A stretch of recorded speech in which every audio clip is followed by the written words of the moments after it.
So my first experience, and I remember this crystal clear, that I had with a dying situation with why I'm sitting here teaching this workshop.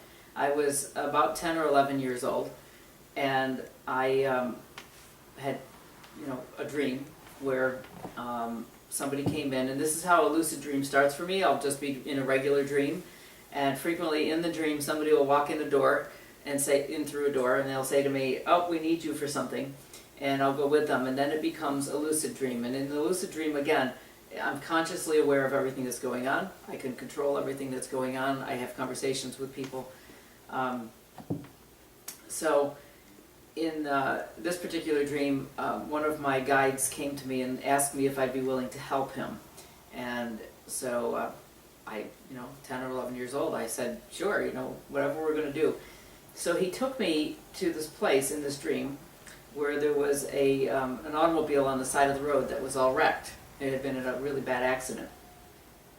And he showed me the car, and then he showed me two little kids. It was a brother and a sister. They were twins, probably my age. They were around 10 years old.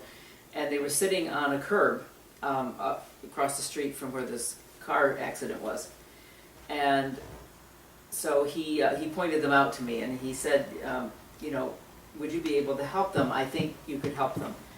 And I said, well, what do I have to do? And he said, well, they can't find their parents, and I can tell you where their parents are, and I just need you to take them there. So I was smart enough at even 10 years old to say to this guide, well, why would I need to do that? I mean, why can't you do that? And he said, because I need you to do that. They won't see me, but they'll see you.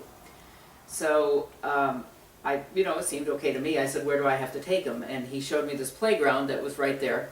And he said, you just have to cross the playground, and their mother will be waiting for them over there. And I said, well, that'd be fine.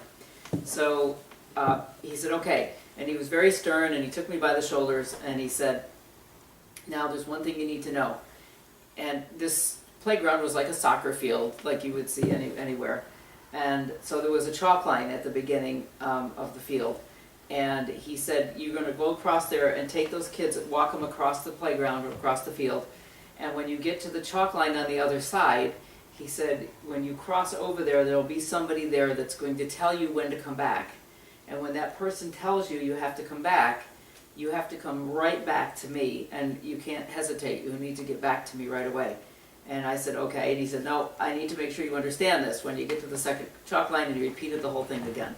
And I said, yep, I get it. That's fine. So I go over to the two kids, and I used to remember their names. I don't anymore. The little boy was kind of just staring at the ground. The little girl was kind of looking around, and I talked to her first, and I said, what's going on? And she said, I can't find my parents. And I said, well, I think I can take you to them. I know where they are. And she said, well, how would you know where they are? And I said, well, they're right across the street at that playground on the other side. And the little boy, without looking up, said, there's no playground over there. And I said, yes, there is. And the little girl looked up, and she could see the playground. And she said, well, wait a minute, that wasn't there before. And she looked all surprised, and she had her brother get up, and he looked, and they agreed to go with me. So I walked them across, and we crossed the first chalk line. And as I'm telling the story, I can still see it as vividly as I experienced it back then when I was 10. So we crossed the first chalk line, and we're walking about halfway across the playground, and they took my hands. I remember I was holding their hands, and we were walking across. And this little girl, there was like an area where there were swing sets and teeter-totters and whatever, and there was a little girl playing over there. There were a bunch of kids playing. And this little girl came over and started talking to the little girl that was with me, and said, hey, do you want to come play with us? And she said, well, I need to go find my mom. And she said, well, that's okay, go find her, but you can always come back and play with us later. And so off we continued walking.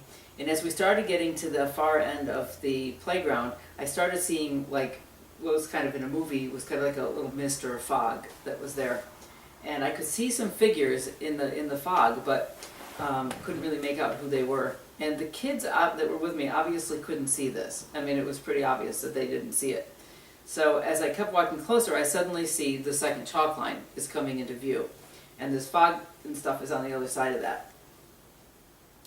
So the little girl said, "How much further do we have to walk?" And I said, "Not much further, I don't think." And as we got to the second chalk line, I looked ahead, and in there the figures became clear. There were three adults standing there. There was a man and a woman standing together, and then off to the side there was another man, a shorter man, that was standing there.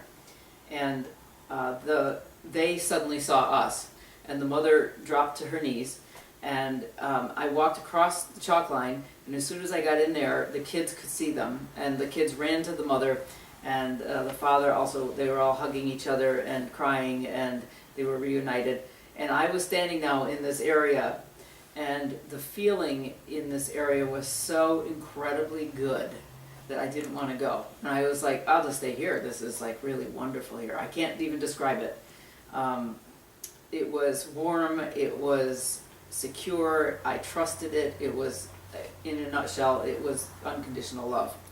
So I'm standing in here thinking, wow, I could just stay here for a little while, when the shorter man came over to me and said, "You need to go now."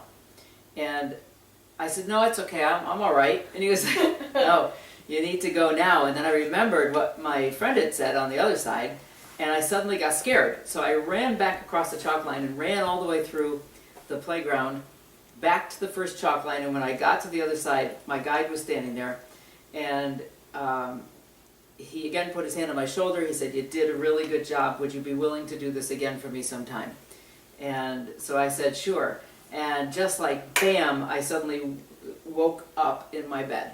And it was almost like a jolting feeling, like being slammed back down into my body. It was a very uncomfortable feeling, and even at 10 years old when I woke up, I knew exactly what had just happened. I knew it, but I couldn't understand it. But I knew that I had just helped two children die, and that I had helped guide them into spirit, and that I had just walked across into spirit and come back again. And I knew that.